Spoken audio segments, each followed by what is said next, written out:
저도 처음에 정의하기가 정말 힘들었었는데요. 고정비와 고정지출이 이제 말은 좀 비슷해 보이는데, 사실 이제 대표님들이 말씀하실 때 고정비를 파악해야 된다 했을 때, 실질적으로 이제 대표님이 말씀하셨던 부분은 고정지출이더라고요. 그러니까 이제 고정비는 기업의 생산량 또는 판매량과 상관없이 발생하는 비용을 의미합니다. 이러한 비용은 시간이 지나도 변하지 않고 회사의 운영과 관련된 고정적인 비용을 포함을 하고요. 그리고 예를 들면은 고정비는 감가상각비라고 보시면 될 것 같아요. 예를 들면, 네. 자산의 가치가 시간이 지남에 따라서 감소하는 게 이제 감가상각비라고 하는데, 이 비용은 실제로 통장에서 나가는 건 아니지만 회계 원리에 따라서 기업의 손익계산서에 반영이 되죠. 그래서 이익에 이제 미치게 됩니다. 그래서 감가상각비 역시 고정비의 한 부분으로 간주될 수 있습니다. 근데 반면에 고정지출은 회사가 정기적으로 지출하는 항목을 의미합니다. 여기서 이러한 지출은 월말 결제, 일정한 주기에 회사의 계좌에서 정기적으로 출금되는 지출을 포함하고요. 이렇게 그 고정 지출은 고정비와 비슷하지만 약간 달라요. 네, 좀 의미가 다릅니다. 단어의 정의가 정말 중요합니다. 그래서 예를 들어서 고정 지출은 매달 일정한 금액의 임대료나 이자 지출은 이제 이자 나가는 지출은 고정 지출이지만 감가상각비와 같이 실제로 통장에서 나가지 않는 비용은 고정 지출에 포함되지 않습니다. 그래서 대표님께서 우리 회사의 고정비가 얼마야라고 했을 때 감가상각비도 포함해야 되는지 이런 비용을 구분을 같이 기준을 정하시는 게 가장 중요합니다.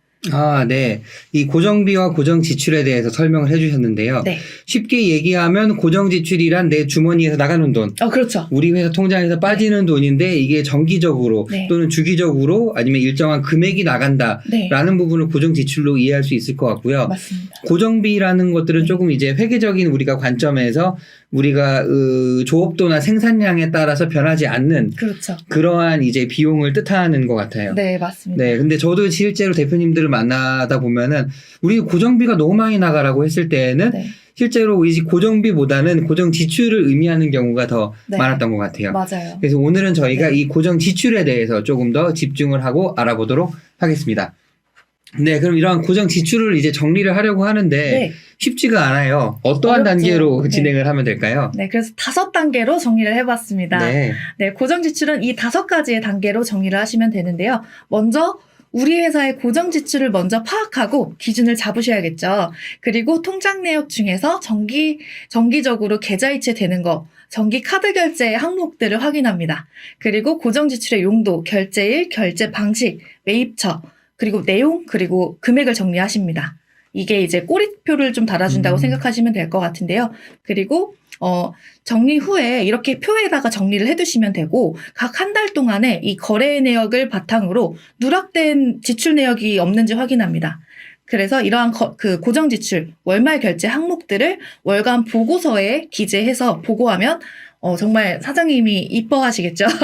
네. 그러면 이 5단계 부분에 대해서 단계별로 함께 방법을 보도록 하겠습니다. 첫 번째 단계는 우리 회사의 고정 지출 항목을 설정하는 단계입니다. 아까 말씀드렸듯이 이제 언어의 정의가 가장 중요하다고 말씀드렸는데 맞습니다. 각자 생각하는 고정 지출의 기준이 다르기 때문에 고정 지출 항목의 상위 대분류 그리고 중분류 카테고리를 잡고 시작하시는 것이 좋습니다. 예를 들면 지점이 있다면 지점에서 발생하는 고정 지출 또는 제조에서 발생하는 고정 지출이 있을 수가 있고요. 그리고 판매 관리비에서 발생하는 고정 지출이 있을 수 있겠죠. 발생할 수 있는 용도들은 지급 수수료, 통신비, 이자 납부, 급여, 그리고 사대보험이 해당될 수 있습니다.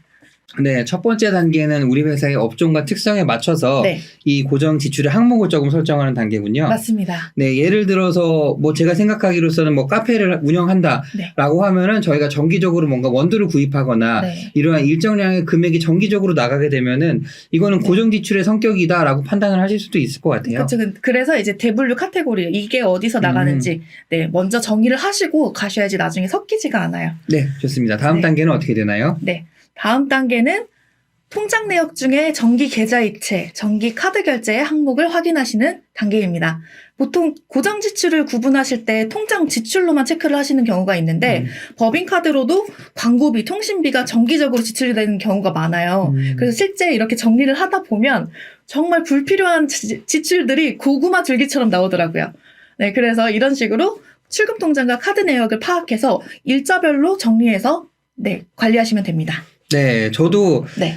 이제 이거를 준비하면서 제가 이제 지출 내역을 한번 봤어요. 네. 근데 1,100원이 이제 계속 빠져나가고 있는데 네. 이게 뭔가 했더니 그 부가 서비스가 가입된 게 제가 알지도 못하던 것이 한 1년 반째 이렇게 나가고 있더라고요. 그쵸. 이제 개인도 내가 모르는 돈이 정말 맞습니다. 카드에서 많이 새는데 네. 기업은 더 심하겠죠. 여러 20명, 10명 이렇게까지 막 쓰는 사람들이 다 다를 텐데 네, 그런 부분들을 체크하시는 게 이제 네, 중요하겠습니다. 네, 이제 항목을 조금 더 구체화한다라는 단계인 것 같고요. 네, 맞습니다. 네, 다음 단계는 어떠한 단계일까요? 네, 다음 단계는 세 번째 단계는 고정 지출의 용도, 결제일, 결제 방식, 매입처, 내용, 금액을 정리하는 단계입니다.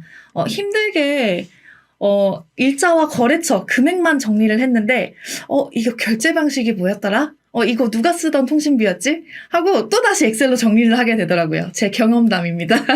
네, 여러분들은 저처럼 두 번 일하지 마시고 최초에 카테고리를 잘 설정해서 네, 분류를 한번 해보시는 게 좋겠습니다. 네. 저기에 용도라는 거는 어떠한 부분인가요? 용도는 어떤 용도로 나갔는지. 용도가 이제 사실 계정 과목이랑 좀 비슷하다고 보시면 되는데요. 네. 이게 통신비로 나갔는지, 이제 지급수수료인데, 이게 세무사 비용이라든지, 지급수수료도 그 안에서 되게 여러 가지가 있는데, 지급수수료가 이제 용도라는 기준으로 잡히게 되고요.